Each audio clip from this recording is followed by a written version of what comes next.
Bharat global fintech adoption rate में number 1 है।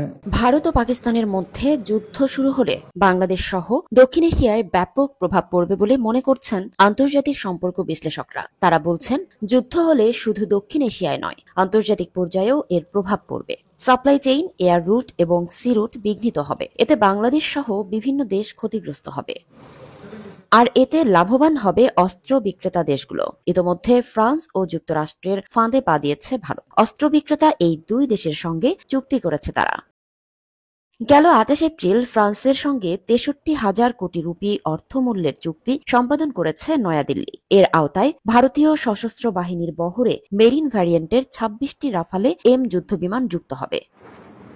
চুক্তি অনুযায়ী ২২টি একক আসনের যুদ্ধবিমান এবং ৪টি দ্বৈত আসনের প্রশিক্ষণ বিমান পাবে ভারত। ২০৩১ সালের মধ্যে ২৬টি বিমান ভারত পুরোপুরি বুঝে পাবে বলে জানা গেছে। চুক্তিতে রক্ষণাবেক্ষণ, লজিস্টিক সহায়তা এবং কর্মীদের প্রশিক্ষণের পাশাপাশি আত্মনির্ভর ভারত উদ্যোগের অংশ হিসেবে কিছু যন্ত্রাংশ দেশের ভেতরে উৎপাদনের শর্ত অন্তর্ভুক্ত রয়েছে। জানা গেছে, ভারতীয় বাহিনীর পুরনো হয়ে যাওয়া মিগ-29 বহরকে প্রতিস্থাপিত করা হবে রাফাল এম সিরিজের এই বিমানগুলো দিয়ে। এদিকে যুক্তরাষ্ট্রের কাছ থেকেও ১৩ কোটি ১০ লাখ ডলার মূল্যের সামরিক সরঞ্জাম কিনছে ভারত। ইতোমধ্যে এ সংক্রান্ত একটি প্রস্তাবে অনুমোদনও দিয়েছে মার্কিন পররাষ্ট্র মন্ত্রণালয়। শুক্রবার যুক্তরাষ্ট্রের পররাষ্ট্র মন্ত্রণালয় থেকে দেওয়া এক বিবৃতিতে এই তথ্য জানানো হয়েছে। বিবৃতিতে বলা হয়েছে, যুক্তরাষ্ট্রের কাছ থেকে নিজেদের নৌবাহিনীর জন্য সি ভিশন সফটওয়্যার ও এর সঙ্গে আনুষঙ্গিক বিভিন্ন সরঞ্জাম কিনতে চায় ভারত। কৌশলগত ঐক্যের অংশ হিসেবে ভারতের কাছে Indo Pacific maritime domain awareness software বা সি ভিশন এবং আনুষঙ্গিক উপকরণ বিক্রয় সংক্রান্ত একটি প্রস্তাবের অনুমোদন দিয়েছে মার্কিন পররাষ্ট্র দপ্তর। এই প্যাকেজের মূল্য ১৩ কোটি ১০ লাখ ডলার।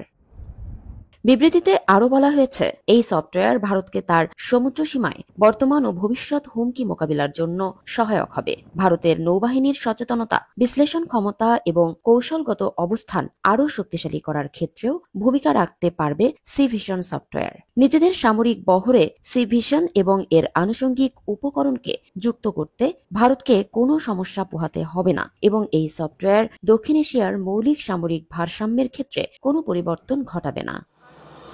আন্তর্জাতিক বিশ্লেষকরা বলছেন, কাশ্মীর ইস্যুকে কেন্দ্র করে ভারত ও পাকিস্তান সীমান্তে প্রায় প্রতিদিনই গোলাগুলি চলছে। কিন্তু দুই দেশের মধ্যে বড় ধরনের যুদ্ধের জন্য প্রয়োজনীয় মানসিক ও জনসমর্থনের প্রস্তুতি নেই। পাকিস্তানের অর্থনৈতিক দুর্বলতা ও অভ্যন্তরীণ চাপ এবং ভারতের জনগণের যুদ্ধ অনিচ্ছা বড় ধরনের যুদ্ধের সম্ভাবনাকে কমিয়ে দেয়। যদিও সীমিত পর্যায়ে সার্জিক্যাল অ্যাটাক হতে পারে, তবে আপাতত বড় ধরনের যুদ্ধের সম্ভাবনা নেই।